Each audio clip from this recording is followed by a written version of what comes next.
Assalamualaikum warahmatullahi wabarakatuh. Perkenalkan, nama saya Neneng Nur Aisyah.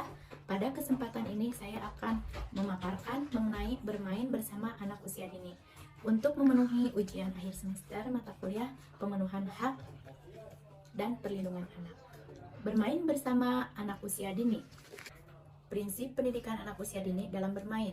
Permainan bersama anak usia 0-1 tahun, permainan bersama anak usia 1-3 tahun, permainan bersama anak usia 3-6 tahun, catatan harian si kecil, tangis dan tawa.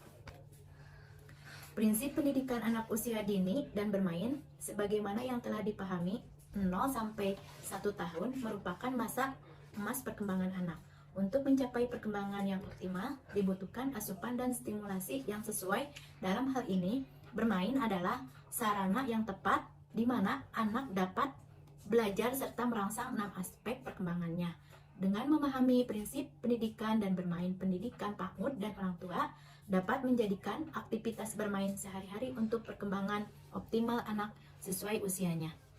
10 prinsip pembelajaran anak usia dini terdiri dari 1. Belajar melalui bermain. 2. Berorientasi pada perkembangan anak. 3. Berorientasi pada kebutuhan anak. 4. Berpusat pada anak. 5. Pembelajaran aktif. 6. Berorientasi pada pengembangan nilai-nilai karakter. 7. Berorientasi pada perkembangan kecakapan hidup. 8. Didukung oleh lingkungan yang kondusif. 9. Berorientasi pada pembelajaran yang demokratis. Dan 10. Pemanfaatan media belajar. Lingkungan anak usia dini terdiri dari beberapa aspek, diantaranya lingkungan fisik yang di dalamnya objek dan ruang, lingkungan yang bersifat aktivitas, di dalamnya bermain, kegiatan sehari-hari, berbagai orang yang berada di sekitar anak, sistem nilai, sikap, dan norma, komunikasi antara anak dan orang di sekelilingnya, hubungan yang hangat dan anak kebutuhan terpenuhi. Proses pendidikan anak usia dini setidaknya terdapat 4 hal di dalamnya, yaitu tujuan, bahan, metode, dan penilaian.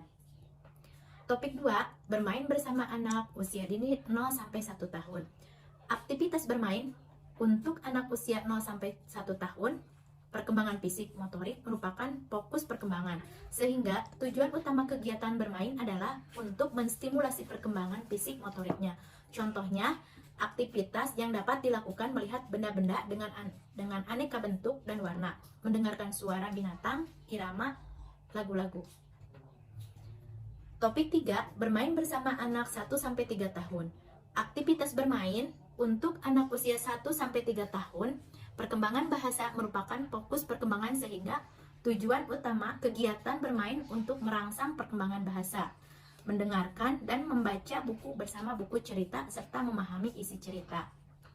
Kegiatan bermain yang dapat dilakukannya yaitu dengan mendengarkan lagu-lagu dan menghafalkan syairnya. Topik 4, bermain bersama anak usia 3-6 tahun. Aktivitas bermain untuk anak usia 3-6 tahun, perkembangan sosial, emosional, sehingga tujuan utama kegiatan bermain untuk merangsang perkembangan sosial emosional anak terhadap dirinya sendiri dan lingkungan sekitarnya. Kegiatan bermain yang dilakukan kegiatan melatih mengendalikan diri, kemandirian, dan menolong orang lain. Beberapa kegiatan yang dapat dilakukan yaitu melatih kemandirian dalam melakukan rutinitas harian seperti makan, mandi, dan tidur dengan suasana bermain. Menggunakan gambar, tulisan, atau kerajinan tangan. Mengekspresikan pikiran dan perasaan. Manfaat permainan merangsang 6 aspek perkembangan, nilai, moral, dan agama.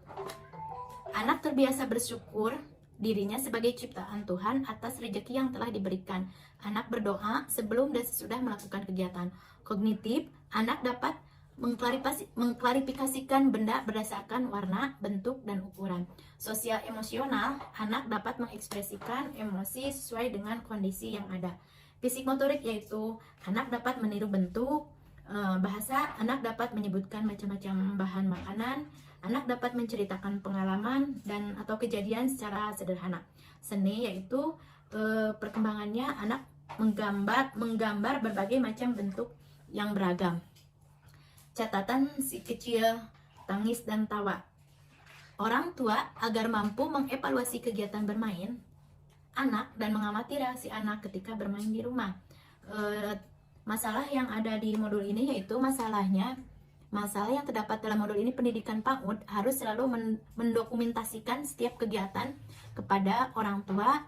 Kadang orang tua susah untuk menceritakan kegiatan atau ekspresi anak, tidak jarang orang tua membiarkan anaknya bermain sendiri tanpa pendamping. Hubungan pola pengasuhan dengan konvensi hak anak yaitu hak bermain, hak makan, hak rekreasi, hak perlindungan, dan hak pendidikan. Terima kasih.